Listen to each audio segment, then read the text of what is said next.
Kalau menurut saya idealnya seperti apa sih pemilihan ke depan itu?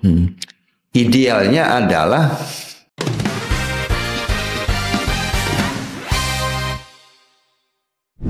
Bismillahirrahmanirrahim. Assalamualaikum warahmatullahi wabarakatuh. Waalaikumsalam warahmatullahi wabarakatuh. Salam sejahtera untuk kita semua. Sahabat Bawaslu dimanapun Anda berada, pelaksanaan pemilihan kepala daerah Kabupaten Indramayu tahun 2024 telah usai. Ada banyak cerita, ada banyak epik, ada banyak dinamika yang telah mengisinya. Tentunya penyelenggaraan Pilkada tahun 2024 bisa menjadi salah satu momentum sejarah bahwa pelaksanaan Pilkada dilaksanakan bersama dengan pemilu di tahun yang sama. Tentunya kita ingin mengulas lebih detail terkait dengan perjalanan penyelenggaraan Pilkada tahun 2024. Dalam acara Bawaslu Indramayu Podcast, dalam tema kita terkait dengan evaluasi dan refleksi penyelenggaraan Pilkada tahun 2024 dalam acara ngabuburit pengawasan Bawaslu tahun 2024. Alhamdulillah pada hari ini kita kedatangan tamu yang spesial, yakni Ketua KPU Kabupaten Indramayu, Bapak Maskur MPD. Pak Ketua, terima kasih waktunya telah hadir bersama kita di studio podcast Bawaslu Kabupaten Indramayu. Sebelum melangkah Pak Ketua, mungkin kami dengar nih Pak Ketua lagi ulang tahun, kami ucapkan selamat ulang tahun nih Pak Ketua. Terima kasih Mas Budi dan teman-teman Bawaslu. Ya, semoga panjang umur, tabarakallah. Amin. Pak Ketua, sebelum kita melangkah terkait dengan evaluasi dari penyelenggaraan Pilkada kemarin, mungkin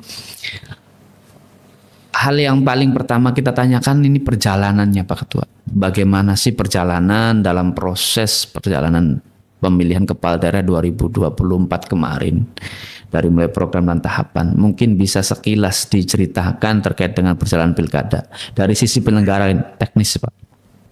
Oh ya.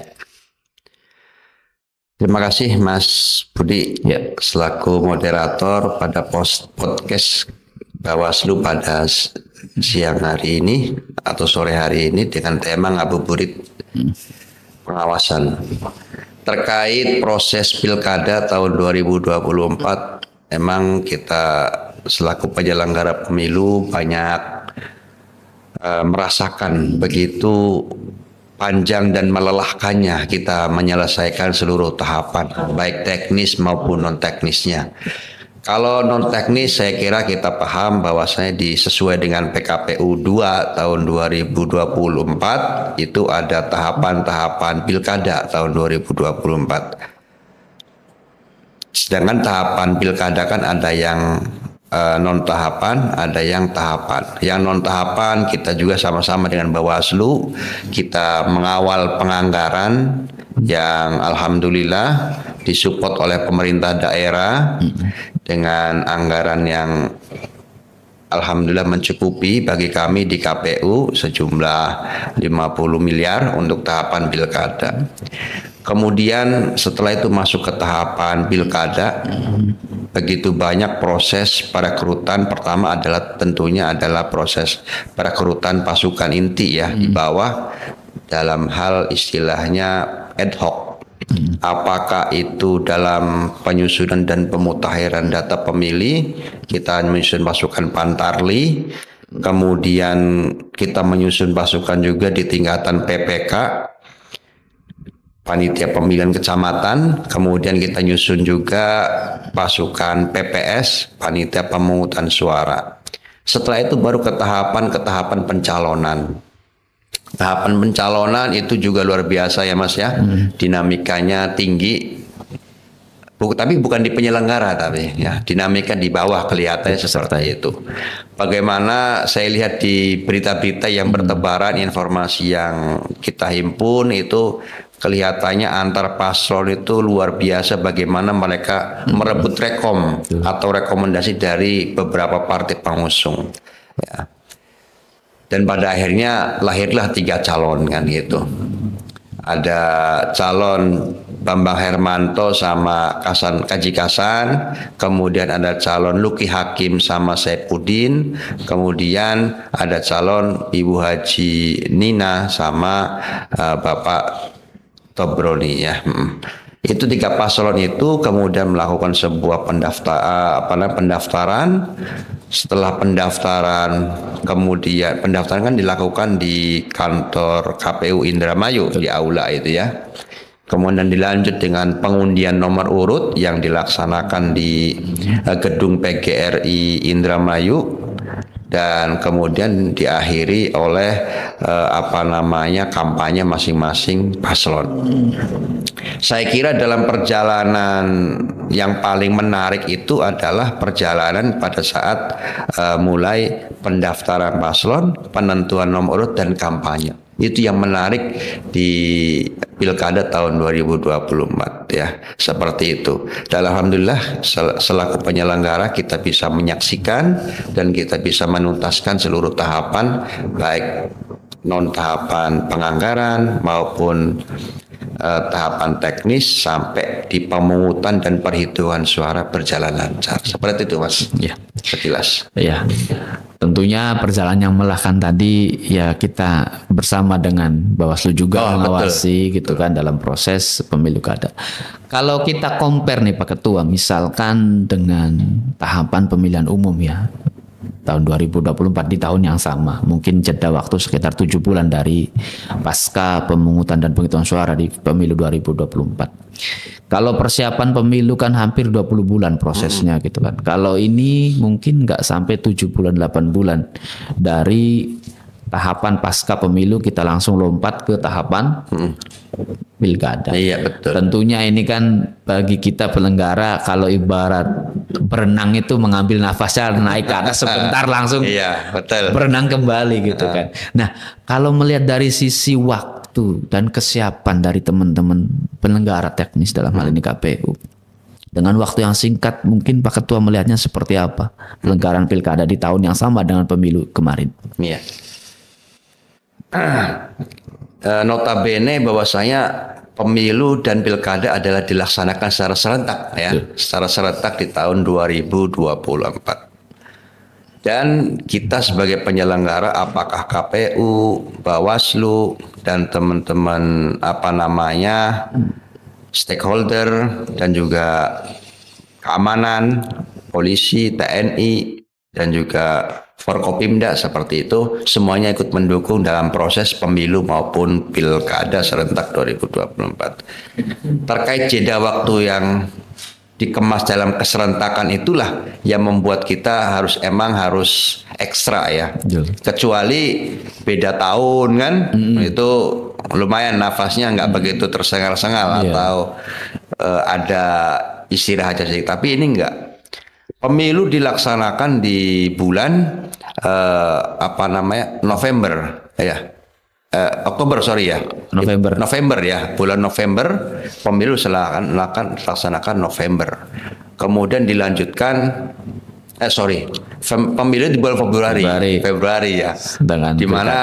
Di mana memilih presiden dan wakil presiden, kemudian DPR RI, DPD RI, DPRD provinsi, kemudian DPRD kabupaten kota. Dengan jumlah pemilihan yang ada 5, berarti ada 5 jenis surat suara. Prosesnya panjang itu membuat kita harus benar-benar teliti dan detail karena melibatkan banyak orang, artinya melibatkan banyak peserta di situ ya. Lelahan, habis itu masuklah ke tahapan pilkada. Nah, pilkada ini agak ringan karena ada beberapa calon saja. Cuman dengan tahapan itulah yang beririsan itu agak melelahkan emang. Cuman karena kita diperintahkan untuk serentak ya. Terkait dinamika keserentakan yang begitu kompleks ya, apakah dari sisi kesiapan penyelenggaranya ya kita semua ya, apakah KPU dan jajaran, kemudian Bawaslu dan jajaran semuanya harus berjibaku menyiapkan infrastrukturnya, apa SDM-nya, apakah peraturannya dan lain sebagainya. Tapi saya kira itu menarik sih sebenarnya ya. Walaupun serentak melelahkan tapi menarik. Menariknya itu adalah kita melahirkan sebuah pemimpin dalam satu waktu. Apakah presiden dan eksekutif dan legislatifnya dan juga di daerahnya ya, seperti apa di provinsi maupun di daerahnya. Sehingga kalau kata para pakar kan supaya menyatukan visi misi dengan pemerintah pusat, itu ada baiknya ya, ada baiknya. Cuman ada evaluasinya juga. Betul. Jadi ada kelebihan dan ada kekurangan. Betul, ya. Kelebihannya itu mungkin kan kita akan melahirkan satu pemimpin dalam satu waktu sehingga tidak ada perbedaan visi misi dan startnya sama, tidak ada yang berbeda. Kelemahannya itu, kelemahannya bagi penyelenggara ya, bagi penyelenggara itu ada semacam kelelahan sehingga harus benar-benar ekstra dalam menyiapkannya. Makanya saya setuju waktu ada revisi terkait usia itu Mas. Usia kan itu membantu sekali untuk ketahanan daripada penyelenggara di bawah. Di bawah ya, betul. Sehingga ketika ada istilahnya isu-isu yang dulu banyak yang meninggal sakit itu alhamdulillah berkurang kemarin itu berkurang. Kemudian pengawasannya pun dari sisi Bawaslu dan juga KPU itu kemarin ya banyak terbantu lah oleh teman-teman yang masih semangatnya tinggi ya, masih semangat tinggi dan jiwa muda semua sehingga kita tidak was-was seperti itu ya. Ketika kita ngasih instruksi cepat seperti itu. Nah seperti itu artinya walaupun rentangnya antara pemilu dan pilkada berdekatan, tapi dalam hal efektif dan efisien mungkin agak baik untuk pemerintahan. Seperti itu aja sih pandangan saya. Ya, tentu itu sisi plusnya ya. Mungkin tapi kalau saya membaca dari sebuah artikel dan ada seorang pemerhati pemilu juga ya nasional itu memiliki sebuah pandangan bahwa ketika pemilu dan pilkada digabungkan, yang dikhawatirkan adalah peserta dalam hal ini partai politik masih belum siap untuk menghadirkan calon kader-kader terbaiknya. Karena mereka pasca tanda petik berperang waktu pemilu 2024 sudah harus turun gelanggang kembali untuk menyiapkan kader-kader terbaiknya dalam kontestasi pemilu kada. Begitu juga dengan penyelenggara gitu. Artinya penyelenggara harus betul-betul saturasi dari nafasnya itu juga dari setelah pemilu langsung ke pilkada gitu kan, istilahnya luar biasa. Bahkan ada teman-teman yang masih waktu pemilunya di legislatifnya sengketa sudah harus masuk ke tahapan pilkada juga lumayan. Dan termasuk dari segi pemilihnya, mungkin kalau saya baca di sebuah artikel yang di mana waktu itu Ibu Munawarah ya bagian sosialisasi itu. Waktu pemilu tahun 2024 pilkada kemarin itu menurun kurang lebih 0,93% terkait dengan partisipasi pemilih dari waktu pemilu kada tahun 2020 waktu Covid. Sehingga ada anggapan bahwa ketika pemilu dan pilkada di tahun yang sama ada sisi apa yang namanya tired of situation, ada kejenuhan publik terhadap lagi-lagi pemilu. Bahkan pemerhati tersebut memiliki sebuah ide 5 tahun yang akan datang katanya bisa tidak pemilu dan pilkada itu agak sedikit jedaknya agak lama gitu, sehingga KPU Bawaslu mempersiapkan dengan matang, peserta juga mempersiapkan matang, dan peserta dalam arti publik partisipan itu ada hilang dari sisi traumatis ketika pemilu yang luar biasa benturannya ditambah dengan pilkada. Mungkin Ketua KPU nilainya seperti apa ketika ada isu seperti itu? Ya sebenarnya kalau kita memberi pandangan secara personal mungkin seperti itu. Iya betul ya. Karena kita juga emang pelaksana teknis atau pelaksana undang-undang daripada pemerintah pusat atau yang pemegang kepentingan. Pemerintah yang membuat undang-undang, kita yang melaksanakan. Betul, itu ada semacam kejenuhan ya dari masyarakat terutama kan. Barusan kemarin milih presiden dan legislatif kan, ini baru kepala daerah melelahkan, sehingga efeknya adalah partisipasi yang menurun ya. Kalau berbicara efektif dan tidaknya, saya pikir tadi ya, kalau berbicara positif, yang betul positifnya mungkin sekali waktu kita hire pemimpin. Bahkan saya dengar juga sekarang sedang digodok pola pemilihan di kemudian hari ya, di Komisi 2 DPR RI itu. Apakah polanya itu per jenjang, pusat-pusat selesaikan, provinsi-provinsi selesaikan, daerah-daerah selesaikan, atau berzonasi ada. Artinya, tapi tidak dalam rentan waktu yang lama seperti itu. Jadi pola-pola itu sedang dirancang juga oleh pemerintah pusat. Ada juga polanya akan dikembalikan ke langsung dan tidak langsung ya, seperti itu. Jadi emang betul hal-hal seperti itu perlu ada evaluasi yang mendalam pasca pemilu dan pilkada serentak 2024 kemarin. Kalau menurut saya idealnya seperti apa sih pemilihan ke depan itu? Idealnya adalah susah ya Pak ya. Susah. Kalau kita melihatnya dari sisi penganggaran, idealnya adalah tidak langsung ya. Betul. Karena di situ ada kos yang terkurangi ya. Karena berapa triliun itu untuk menyiapkan kan, menyiapkan pelaksanaan pemilu maupun pemilihan kan kepala daerah. Itu jadi tidak langsung. Cuman sisi kekurangannya pemilihan tidak langsung yang dilaksanakan oleh legislatif DPRD itu adalah hak politik masyarakat hilang. Karena tidak ada sentuhan langsung atau penyuaraan hak politiknya. Itu yang tidak langsung. Kalau langsung, maka jangan melihat daripada anggaran. Maka siap tidak siap negara harus menyiapkan mensupport anggaran segini. Efeknya resiko pemilihan langsung itu pasti menyerap anggaran yang besar. Maka resikonya harus menyiapkan segini.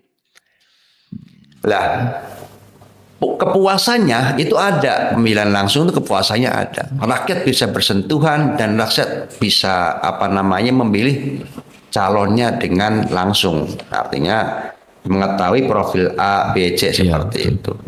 Tapi kalau tidak langsung, masyarakat pasrah siapa yang terpilih ya itu urusannya si calon dengan legislatif. Sehingga disitulah apakah keluarnya kucing dalam karung kan? Atau yang lainnya seperti itu, kita nggak tahu. Nah, visi misinya pun mungkin kita hanya baca dari sekilas saja, tanpa harus bertemu tatap muka, face to face dengan calonnya. Yang jelas menurut saya di Indonesia ini bagi kita sebagai rakyat itu masih layak untuk diterapkan pemilihan secara langsung. One man one vote secara langsung. Terkait kekurangannya ayo dievaluasi. Apakah dari sisi teknis penyelenggaraannya, apakah dari teknis pengawasan Bawaslu-nya, kepolisiannya, TNI-nya dan lain sebagainya. Toh di situ nggak jauh-jauh daripada permasalahan vote buying, membeli suara gitu kan. Langsung efek daripada pemilihan adalah terjadinya crash horizontal kan, gesekan di bawah gitu kan itu. Kemudian profiling partai itu ketika menghadirkan kader adalah kader-kader yang hanya punya uang saja itu kan, itu penting. Kalau kita sisir sih permasalahannya satu vote buying atau money politik, kemudian kekerasan atau gesekan horizontal, kemudian kader partai yang dicalonkan adalah kader-kader yang notabene bukan lahir daripada partai itu atau kader yang potensial. tapi kader bayaran seperti itu. Ya, itu kan perlu dievaluasi. Jadi jangan sampai kita itu istilahnya apa? Bukan membunuh tikusnya, tapi membakar lumbungnya. Yang salah itu hanya beberapa poin, tapi secara keseluruhan dinilai bahwasanya pemilihan langsung itu salah semua. Itu nggak baik juga. Itu yang saya kira seperti. Ya tentunya kita sebagai penyelenggara sesuai dengan aturan dan regulasi juga siap gitu kan, untuk menyelenggarakan pilkada dan pemilihan dengan baik. Artinya hari ini, per hari ini dan saat ini pemilihan kepala daerah secara langsung masih menjadi salah satu yang terbaik. Betul. Dari sekian pilihan-pilihan yang lain, karena masyarakat ikut serta berperan menentukan pilihannya. Toh walaupun sekarang itu masyarakat sudah tanda petik sudah cerdas. Iya. Jadi ketika ada perbedaan saut menyaut di media sosial, masyarakat sudah paham. Betul. Oh itu hanya partai politik dan juga intrik-intrik para peserta pemilu, dan itu masyarakat sudah menyikapi, sudah dewasa. Nah kalau kita berbicara seperti ini bahwa pemilu kada mampu menghasilkan pemimpin yang berkualitas, ini kita di Kabupaten Indramayu mungkin menjadi salah satu bangga lah. Walaupun mungkin ini tidak ukurannya bahwa keberhasilan pemilu kada itu tidak diukur dengan kamu ada yang mendaftarkan sengketa di MK. Nah, tidak. Betul. Tapi kita harus bersyukur karena Indramayu minimal orang yang berpartisipasi, mereka peserta pemilu itu menerima hasil pilkada dengan baik. Ada sisi akseptansi daripada publik. Sehingga ketika ada akseptansi, maka kedaulatan rakyat itu diterima oleh semua gitu. Kita di Indramayu alhamdulillah tidak sampai bersengketa. Artinya walaupun bukan variabel dominan, tetapi salah satu keberhasilan kita menyelenggarakan pilkada diterima oleh masyarakat. Dan pemenangnya pun dipilih oleh masyarakat, sekarang sudah dilantik menjadi bupati dan wakil bupati, menjadi gubernur dan wakil gubernur, hasil dari pilihan rakyat. Artinya bahwa salah satu variabel bahwa kita dikatakan sukses itu mungkin betul bahwa tidak ada sengketa di Mahkamah Konstitusi. Karena kita tahu sendiri di Kabupaten di Jawa Barat ada hampir 11 yang bersengketa, ada yang dismisal, ada yang ditolak, bahkan ada satu yang dikabulkan hingga akhirnya ada PSU ya. Indramayu alhamdulillah aman gitu. Mungkin menurut Pak Ketua gimana? Ya betul ya. Salah satu indikator sukses adalah tidak ada sengketa yang di MK. Walaupun ya sebenarnya sengketa di MK kan tergantung daripada si kontestannya mau melaporkan atau tidak gitu kan, mau bersengketa atau tidak. Tapi bagi kami sebagai penyelenggara bahwasanya indikator tidak adanya sengketa di mahkamah itu adalah bagian daripada suksesnya penyelenggaraan pilkada. Kenapa? Siapa dong orang yang mau punya sengketa di MK kan? Gitu. Capek itu kata teman-teman, teman-teman capek itu, melelahkan, harus menyiapkan dokumen-dokumennya dan lain sebagainya. Dan pasti publik juga akan memberikan sebuah catatan kalau kita punya sengketa di MK. Ini penyelenggaraannya betul tidak ini kan? Penyelenggara melaksanakan tupoksinya sesuai dengan regulasi atau tidak dan lain sebagainya. Pasti ada aja yang seperti itu, bahkan tidak akan pernah sepi. Indramayu ini akan menyoroti penyelenggara selama proses sengketa di Mahkamah Konstitusi, dan para calon-calon pun tidak akan tidur nyenyak karena harus menindaklanjuti setiap sidang-sidang yang dijadwalkan oleh MK. Jadi bagi kami tidak ada yang sengketa di MK itu adalah indikator penting sebuah kesuksesan pilkada. Di samping yang lainnya ya saya pikir ya. Tapi kalau pasca pilkada saya pikir yang dilihat adalah ada tidak nih sengketanya ini. Kalau nggak ada alhamdulillah gitu kan. Karena saya melihat curhatan teman-teman yang ada sengketa itu ya melelahkan juga, apalagi yang sampai PSU kan. Kalau saya PSU itu berarti membutuhkan anggaran atau budget kembali sesuai dengan budget awal, tapi di bagian untuk pungut hitungnya kan seperti itu. Itu saya kira. Iya. Kalau kita mencermati daripada putusan MK tuh ada yang mungkin menjadi kita masih bersyukur lah karena kita memang selalu bersinergi walaupun profesional dengan tupoksi masing-masing. Bawaslu mengawasi dari semua tahapan yang ada gitu kan. Ada kasus misalkan kemarin karena mungkin tanda petik kurang ketelitian terkait dengan administrasi ijazah, administrasi 2 periode dan sebagainya. Dan kita alhamdulillah melewatinya dengan baik. Jadi verifikasi administrasi kita meyakinkan, memastikan bahwa para calon sesuai dengan yang telah diatur oleh undang-undang, ijazah sekian, ijazahnya asli apa tidak. Itu kelihatannya sepele Pak Ketua, tapi efeknya gitu kan luar biasa. Dan itu kami ketika pengawasan juga kami ucapkan terima kasih KPU memberikan kesempatan yang seluas-luasnya kepada Bawaslu untuk betul-betul mengawasinya gitu kan. Betul. Nah, seperti apa Pak Ketua betul kan? Betul.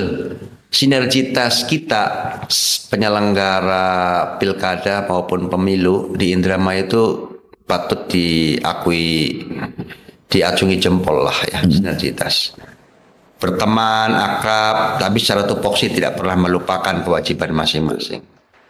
Karena prinsip kami, kalau kami sebagai penyelenggara teknis KPU, kami menyadari bahwa Bawaslu adalah tugasnya mengawasi.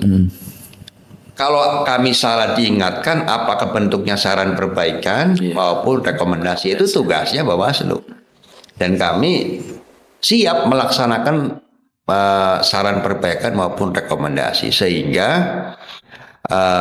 apapun yang kami laksanakan perlu pengawasan dan saran-saran dari Bawaslu itu kan, dari hal terkecil sampai hal teknis-teknis lainnya, sehingga tidak ada istilahnya KPU paling benar gitu kan dalam melaksanakan. Maka peran Bawaslu sangat penting dalam pelaksanaan pemilihan kepala daerah kemarin.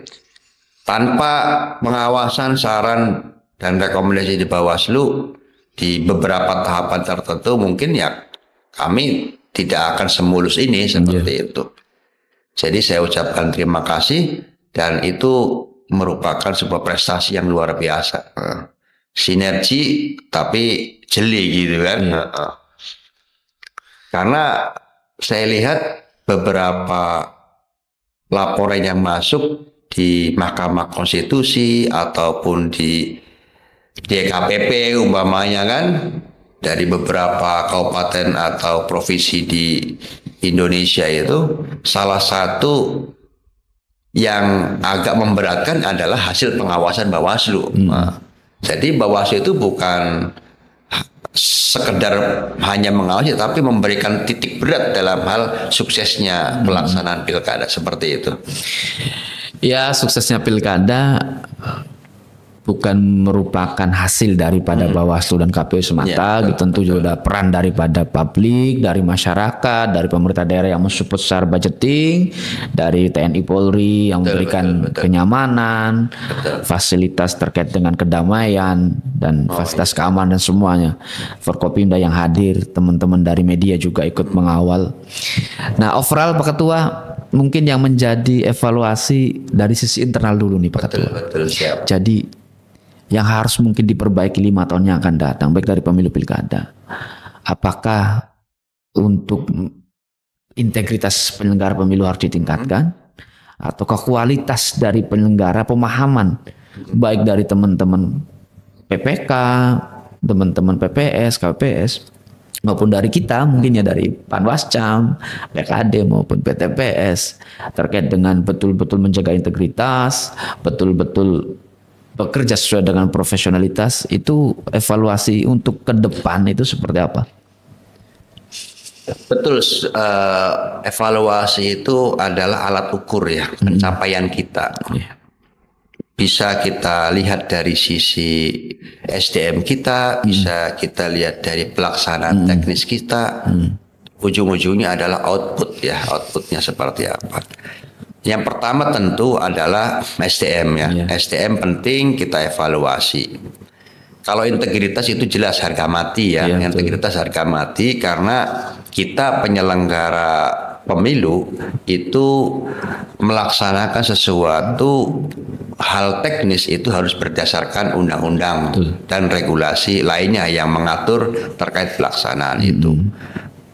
Lah terkait adanya kecenderuan itu adalah hak politik masing-masing ya, hak politik masing-masing sehingga tidak ada yang melegitimasi bahwasanya penyelenggara pemilu harus terlihat condong kepada salah satu calon, gitu kan. Jadi tidak diperbolehkan seperti itu. Jadi harus berintegritas, melaksanakan tupoksi dengan baik sehingga masyarakat itu puas dengan pelayanan kita. Pertama itu.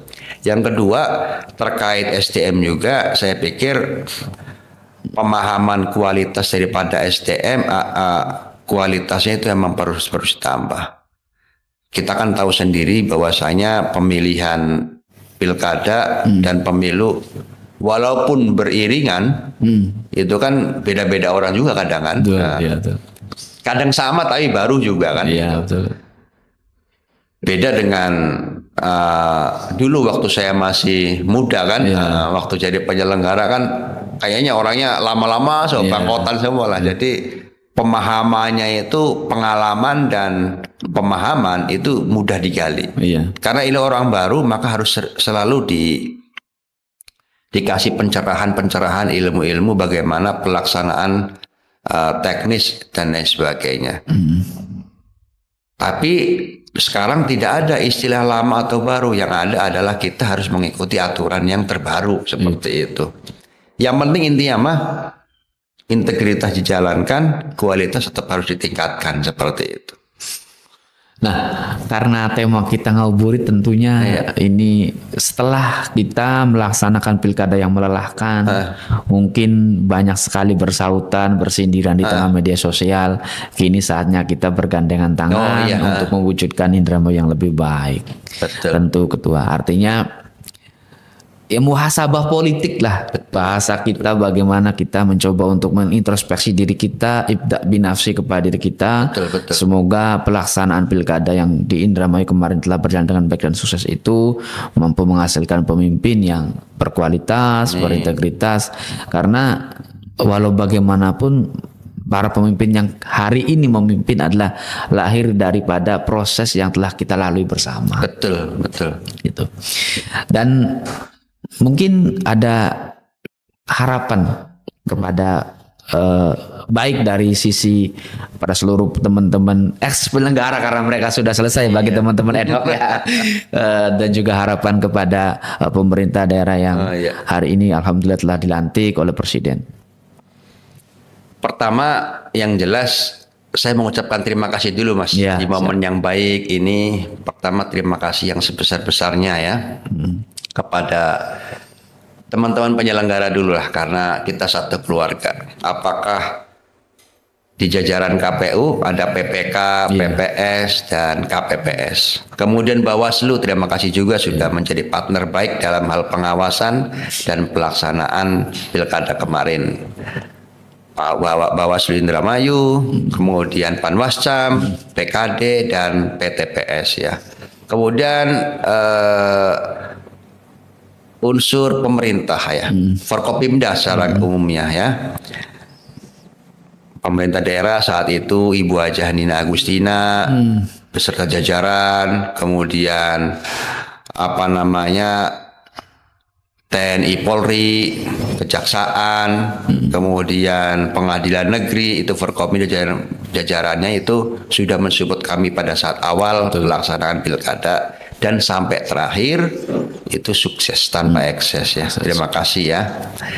Dan permohonan maaf dan tentunya permohonan maaf apabila dalam pelaksanaan pilkada kemarin kami penyelenggara ada kesalahan baik disengaja maupun tidak disengaja.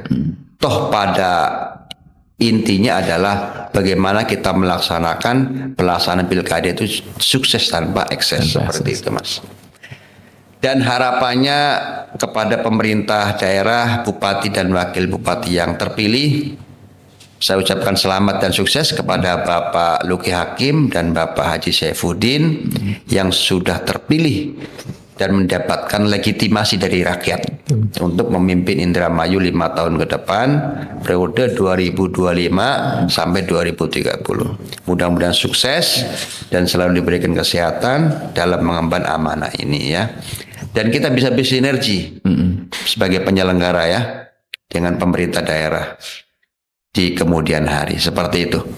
Ya, Pak Ketua, terima kasih waktunya luar biasa telah memberikan pencerahan dan juga memberikan informasi terkait dengan secuil kisah bagaimana penyelenggaraan pilkada yang luar biasa bagi kita adalah momentum sejarah pemilu dan pilkada di tahun yang sama, dan alhamdulillah bahwa Indramayu bisa dikatakan sukses ya, tidak ada ekses yang hadir, gesekannya juga tidak terlalu panas, hangat hingga mencederai rasa persatuan dan kesatuan kita sesama anak bangsa, apalagi bahasa kita bahwa pilkada Indramayu oleh orang Indramayu harus diselesaikan di Indramayu dan untuk Indramayu itu sendiri. Oh iya, betul.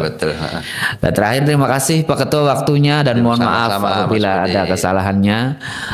Sahabat Bawaslu semua, pilkada yang telah kita lalui bersama ibarat sebuah panggung orkestrasi yang telah usai.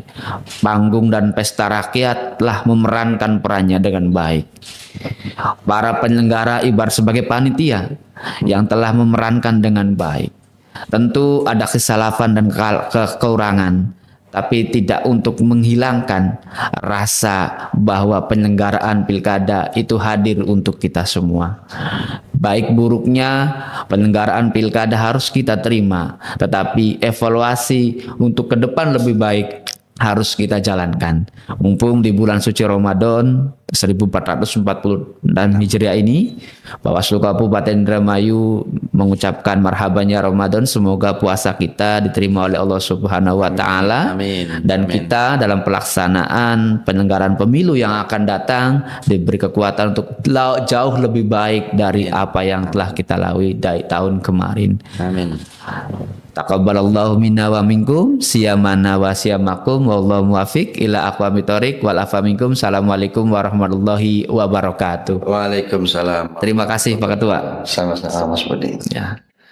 Luar biasa Pak Ketua.